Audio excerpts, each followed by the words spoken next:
Ja selle teema kohta räägib meiega suursaadik Mark Severs, endine USA suursaadik Omaanis. Suur tänu, et liitusite meie saatega. Kui oluline on see samm Araabia Ühendemiraatide poolt ja miks see just praegu aset leiab? Jah, tere õhtust ja tore on taas I24-ga koos olla.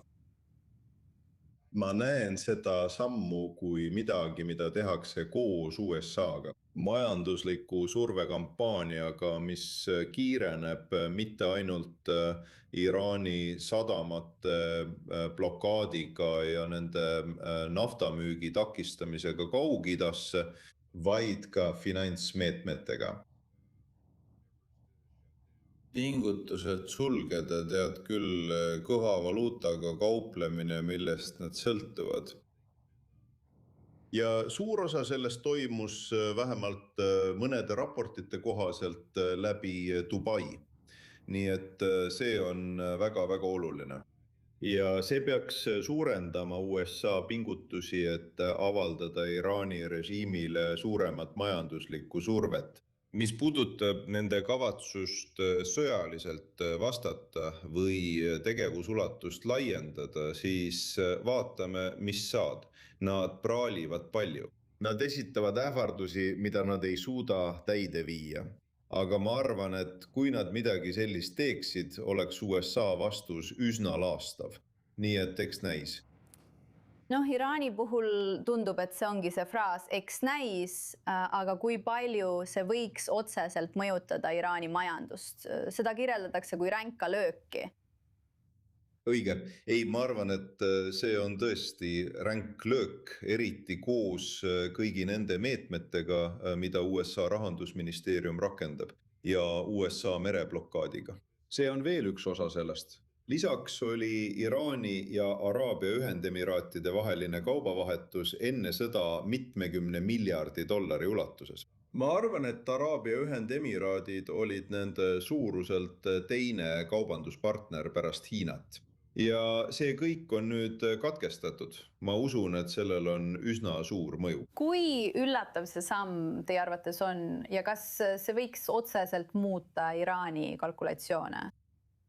Ma arvan, et selle mõju avaldub teatud aja jooksul. Me ei tea, kui kaua see aega võtab.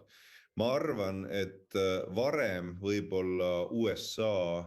Ma olin veidi liiga optimistlik selle suhtes, kui palju mõju avaldab nende sadamate blokeerimine. Teate küll nende positsiooni pehmendamisele läbirääkimistel. See ei juhtunud. Aga mida kauem see kestab, seda vähem on neil ressursse, nad ei suuda oma arveid maksta, nad ei saa oma toetatud rühmitusi rahastada, nad ei suuda oma riigiametnikele palka maksta, nad ei saa võib-olla oma elanikele bensiini ega elektrit pakkuda, nii et nad on väga tõsises hädas.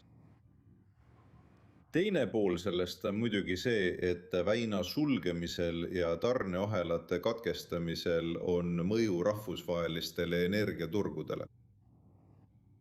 Nafta hinnale ja nii edasi. Aga ma arvan, et Iraan on praegu majanduslike kompromisside osas nõrgemas positsioonis. Kui nad tahavad eskaleerida ja naasta sõjaliste operatsioonide juurde, siis oleks see hoopis teine olukord.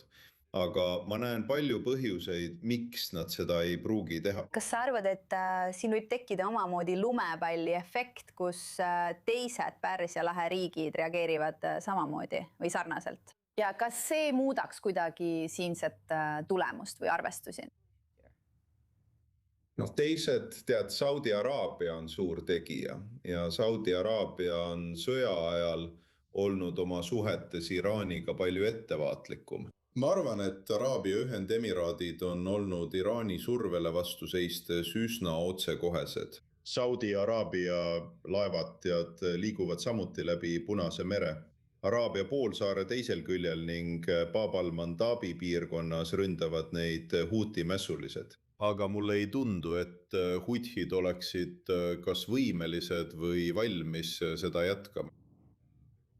On olnud vaid paar rünnakut Saudi laevadele ja mõned rünnakud Saudi liitlastele Jeemenist. aga see pole tegelikult eskaleerunud, eks näis. Nii et iga Pärsia lahe riik teeb omad arvestused. Katarlased on muidugi osa läbirääkimisprotsessist, kui on toimunud läbirääkimised ja nad hindavad oma sidemeid või ühendusi Iraaniga, aga nende pingutused ei toonud kaasa mingit tõsist kokkulepet. Vastastikuse mõistmise memorandum kukkus tegelikult läbi just Hormuzi väina tõttu. Ja seega pole diplomaatia seni toiminud. Ma ei palu sul siin tulevikku ennustada, aga kas sa arvad, et see samm viitab sellele, et konflikt laieneb või et see on suund, kuhu see liigub? Konflikt on juba mõnda aega olnud üsna laiaulatuslik. Iraan on rünnanud sihtmärke Jordaanias. See on isegi varem vähemalt üritanud rünnata Küprost, ma arvan, ja vähemalt korra ka Türgit. Diego Garcia Cora. See on lai konflikt, kuid selle tuum, ma arvan, jääb Ameerika Ühendriikide, laheriikide, Iisraeli ja Iraani vahele. Ja ma tegelikult ei näe, et see laieneks sellest raamistikust kaugemale. Aga see võib eskaleeruda, see on kindlasti tõsi. Ma arvan, et see on Iraani otsustada. Hästi. Suursaadik Mark Seevers, aitäh, et meiega liitusite. Hea meelega, aitäh.